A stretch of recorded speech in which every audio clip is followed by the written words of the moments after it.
नमस्कार मित्रों, मैं हूँ रितु, पत्नी परमहंस ज्ञानेश्वर साधुवान अवधूत आश्रम बेंगलुरु कुरुक्षेत्र। मैं आप सभी लोगों को साझा करना चाहूँगी कि मुझे गुरु जी मिल चुके हैं और मेरे गुरु जी बहुत ही अच्छे हैं, जो मुझे बच्चे की तरह सिखा रहे हैं। तो मेरे आध्यात्मिक गुरु मुझे मिल चुके हैं और कोई XYZ कलर के कपड़ों वाले जो व्यक्ति जिनका कहना था कि भाई तुझे जो भी रखेगा वो औरत बना के रखेगा, उसको अपना गुरु बना ले, अपने घर वाले को, उसने दूसरी औरत ला रखी है और ये फला उस औरत को गुरु माता। भाई इतनी गंदी, इतनी घटिया, दो कौड़ी की अपनी सोच के साथ तुम समाज पे एक धब्बा हो, कलंक हो।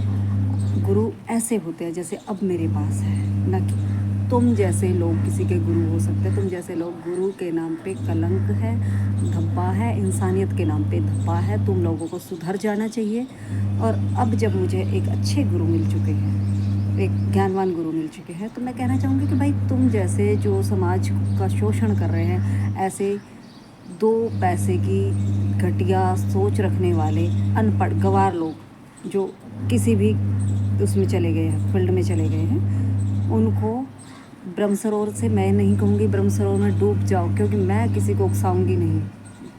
और तुम लोगों को ब्रह्म सरोवर से एक कप पानी लेके उसमें डूब के मर जाना चाहिए, क्योंकि तुम समाज के लिए धब्बा हो, कलंक हो। तुम लोगों को सुधरना चाहिए। और हाँ, मुझे तो क्या लेना सुधार के। और रही बात मेरे पति की, तो भाई मैं तो उसकी पिछली गलतियाँ माफ़ भी कर सकती हूँ रिलेशन में, ठीक है। अगली गलती वो कहीं कोई ना करे, उसके लिए व्यवस्था कर सकती हूँ। आराम से समझाया भी होगा मैंने। जब कोई प्यार से ना समझे, गलती पे गलती करता चला जाए, संग दोष तुम जैसे लोगों का उसको हुआ है, तुम जैसे लोगों का, तब अदरवाइज़ वो एक बुरा इंसान नहीं है, उसमें कमियां नहीं होंगी इस तरह की। तुम जैसे गलत लोगों की संगति के कारण कुछ समस्याएं हमारे घर में पैदा हुई थी। और मुझे नहीं लगता है कि इन फ्यूचर वो किसी तरह की कोई गलती करेंगे, या उस होने की संभावना ही नहीं छोड़ी मैंने, तो वही ख़त्म कर दिया। तो तुम्हें अब डूब के मरना है, तुम्हें चुल्लू भर पानी में डूब मरो। अब ब्रह्म सरोवर तुम्हारे शहर में है, लेकिन मैं उसमें डूबने की नहीं कहूँगी। चुल्लू भर पानी में डूब मरो तुम। और समाज को जागरूक होना चाहिए, वही ऐसे लोगों के प्रति होश में आना चाहिए। अंधविश्वास, अंधश्रद्धा कभी मत रखो।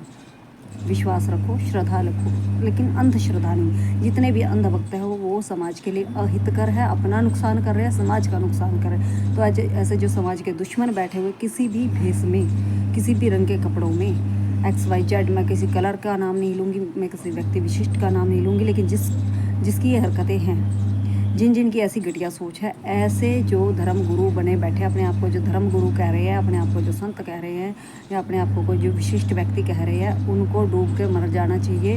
वो इसी लायक है कि वो चुल्लू भर पानी में डूब मरे। और समाज को ऐसे लोगों से सावधान होना चाहिए। मेरे पास आज एक अच्छे आध्यात्मिक गुरु हैं जो मेरी बच्चे की तरह केयर करते हैं, और बहुत ही पवित्र भावना उनकी है मेरे प्रति, जिनको मैंने स्पष्ट कर दिया था कि मैं एक मैरिड लेडी हूँ और ऐसे कि मुझे गुरु की आवश्यकता है, और आप मुझे बच्चे की तरह। हाँ, उन्होंने ये एक्सेप्ट किया कि हाँ, हम तुम्हें हमेशा अपने बच्चे की तरह बेहद पवित्र भावना के साथ सिखाएंगे।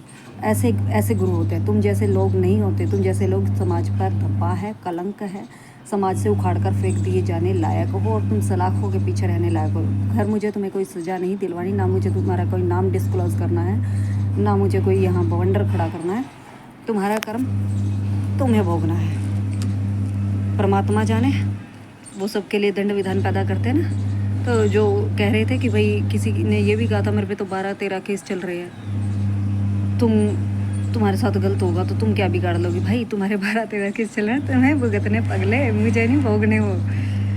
मुझे तो अभी ब्रह्मबोध करना, इसलिए मैं समाज सुधारक वाली लाइन में तो जा नहीं रही हूँ। लेकिन हाँ, तुमने जो बुरे कर्म किए हैं उनका परिणाम आज नहीं तो कल तुम लोगों को आ ही जाएगा।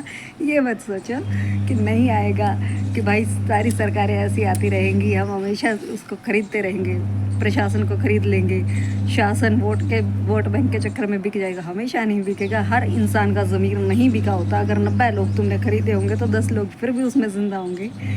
जो हमेशा ईमानदारी से काम करते होंगे। ऐसे ही प्रशासन शासन का है, उसमें भी सभी मरे हुए 2 कौड़ी के लोग नहीं होते, उसमें भी जिंदा दिल वाले लोग होते हैं जो हमेशा ईमानदारी से काम करते हैं। तो जिस दिन किसी ईमानदार के दरे जाओगे ना तुम, तुम्हारी अकल ठिकाने आ जाएगी, जैसे तुमने बुरे कर्म किए हैं।